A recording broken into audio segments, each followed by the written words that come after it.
beautiful line I read not long ago said, the best way to predict the future is to create it. Which means to have a vision, and even though the vision is in the air or the sky, then build a foundation under your dreams. And when you see men and women who rise from poverty and obscurity to fame and renown, you invariably see someone who had a vision of what they could be and have and do that was far beyond what they were. Every one of us has had an experience. At one time when we were small, we had a vision of being grown up and having our own cars. And as we grew older, we had a vision of having our own homes and our own families. And as we grew older, we had a vision of traveling and going to Europe. We fulfill all our visions. The wonderful thing is this, is that we always tend to achieve our goals. The problem is that our goals are set so low that even when we do achieve them, they don't turn us on. They don't fill us with enthusiasm. So dream big dreams, if you like, and focus on results, not activities. This is the key. Be clear about the results that you're trying to accomplish. This is one of the keys of peak performance, by the way. All peak performers are result-oriented. All losers or underachievers tend to be activity-oriented. And in activity orientation, what they do is they work very, very hard. Sometimes they work frantically. Sometimes they work longer hours than you do, but they lose sight of the results. Ben Trigo, the strategic thinker, said, the very worst thing in the world is to do very efficiently what need not be done at all. And many of us work very, very hard to do very efficiently what need not be done at all. And anybody who's ever had employees will tell you that every single day you come across your employees doing something very diligently, but it's completely irrelevant to the success of the business. So focus on results. Here's a key question to ask yourself in your working life. I think it's one of the most important key questions. I'll give you two. Number one is, what results are expected of me? What results are expected of me? Not what activities, but what results or what outputs? What am I supposed to produce in my job? A second question you can ask yourself is, why am I on the payroll? Why am I on the payroll? What results are expected? The results that are expected of us in selling are sales. And the only time that we are working is when we are doing something that contributes directly to that result. Isn't that true? But of course, why do we do the other things? I've come to the conviction that the reason why we do the other things is because they are fun and easy rather than hard and necessary. I think the major reason why people fail in life, if I can pass this on, which wasn't part of this, but major reason why people fail in life is because of the expediency factor. That we always do, and we always take the fastest and easiest route to get the things that we want. But the fastest and easiest route in life is almost always the route to failure. It's short-term gain for long-term pain. We do what is fun and easy today instead of what is hard and necessary, and then we have to do what is hard and necessary at the end of our life when it's too late. And you'll find that the willingness and the ability to discipline yourself, to be clear about what it is you want, to be clear where you're going, to be clear about the results that you're expected to accomplish, and then to only work on those results. The ability to discipline yourself to do that is absolutely critical for success. It is not possible to conceive of a person being successful who is not capable of disciplining themselves to do what is hard and what is necessary rather than what is fun and easy. And especially when it comes to managing your time, when it comes to looking at what you should do on a day-to-day basis, focus on results, not activities. Now let me give you a method which has helped me. Write out your goals. All goals have to be in writing, by the way. If you don't have your goals in writing, then they're not really goals at all. They're merely wishes. And as they say, a wish is merely a goal without any energy behind it. Have your goals in writing. Write them out very specifically and clearly, and then do this. Every single morning, rewrite your major goals in the first person singular as though they already existed. Rewrite your major goals every single morning. Now, this should take you about 2 to 4 minutes, maybe 5. You can do it all in a paragraph. For instance, if your goal is to earn $50,000 a year, every single morning write, I earn $50,000 a year. If your goal is to be excellent in real estate, say, I am an excellent salesperson in my field. If your goal is to weigh a certain number of pounds, if your goal is to enjoy a certain kind of life, write down your major goals in the first person singular as though they already existed today every single morning. And then every single evening, take about 5-10 minutes, instead of watching television, just before you turn on the television, say, wait a second, I've got to review my progress. And sit down and review what you've done in the course of the day. And say, what have I done right today? What have I done right that's moved me toward my goals?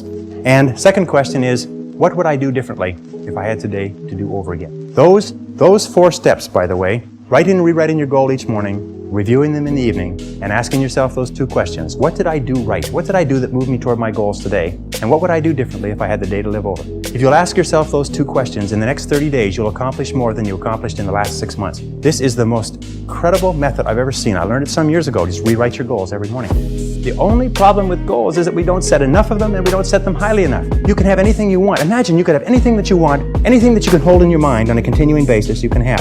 Anything that you are crystal clear about wanting and are willing to pay the price to get, you can have. So clarity is the key. Be clear about what you want. Be clear about what you have to do to get it. Be clear about your vision. Be clear, speak, walk, talk, and act with clarity. And that's the final point with regard to clarity.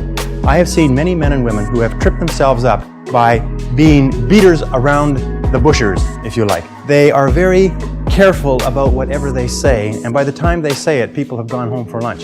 And one of the keys to success is to be very straight and to be very clear, be very precise. Interesting, one of the reasons why people do not speak to the point is for fear of offending others. Isn't that true? For fear of offending others.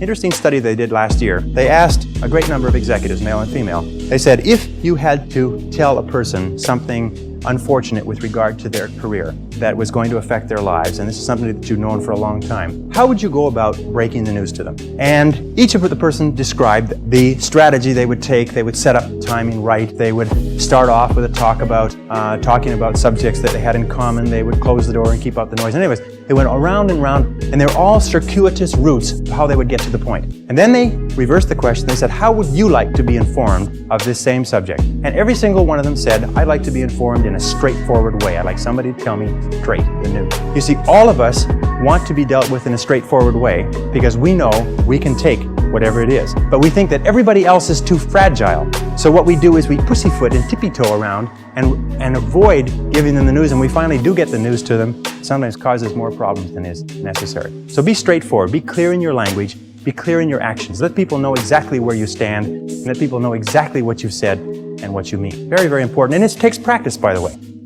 Every single one of these habit patterns, every single one of these qualities has to be learned by practice. And I sat down and looked at this whole concept of excellence, and I saw something that I hadn't noticed. It's almost like something brought to the surface of your mind. I noticed that every single man or woman that I had studied who had achieved any kind of success in any field whatsoever had done it after they had made a commitment to becoming excellent in that field. And I began to look, and I began to compare, and I began to talk to people, and I speak to thousands of people virtually every month. I found that I never found a single person who was successful who was not excellent at what they did. That competence, the commitment to becoming excellent in your chosen field, is an indispensable prerequisite for success. That if you are not good at what you do, you haven't got a chance in our competitive society unless you win the lottery. That success is predictable. If you commit yourself to becoming excellent, it does a whole lot of other things within your mind, but if you commit yourself to becoming excellent, it changes everything about you. And only the top 5 or 10% are excellent. You've heard the rule, the 80-20 rule, the Pareto principle, that the top 20% of salespeople make 80% of the sales, that the bottom 80% of salespeople make 20% of the sales. Do you know what the difference, the ratio is there? The ratio is the difference between 16 to 1. That the average income of the people in the top 20% is 16 times the average income of the people in the bottom 80%. Now, let me ask you a question. Does it mean the people in the top 20% are 16 times better than the people in the bottom 80%? 16 times more experience? Do they work 16 times the number of hours? Do they have 16 times the number of years of education? Are they 16 times more handsome? Are they 16 times anything? But 20% of these people are making 16 times the average of the rest. Prudential Insurance Company did a study some years ago, and they put thousands of agents that they have throughout the United States into their computers and compared their income, and it came out the 80-20 rule worked. 20% of the salespeople were doing 80% of the business. Well, they had all the data on the computer, so they ran it through one more time. They said, what's the average income of the top 20% of the top 20% compared to the bottom 80%? Now, for those mathematicians among you, that works out to the top 4%. What was the average income? They found the top 4% were earning on average 32 times the average of the people in the bottom 80%. So they said, this is interesting, and they ran it through one more time.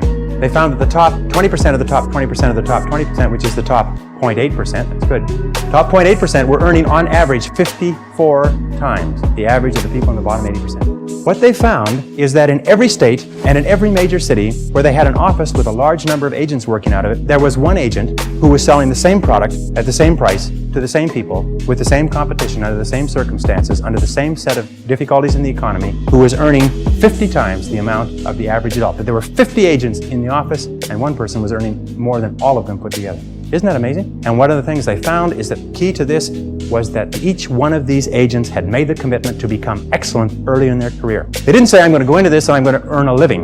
They said, I'm going to go into this and I'm going to be the best. You must commit yourself to excellence. You must commit yourself to becoming the best. And the wonderful thing is that excellence is a journey. It's not a destination. You never get there. Complacency and satisfaction are the key enemies of excellence. But once you commit yourself to becoming excellent, the whole world opens up for you.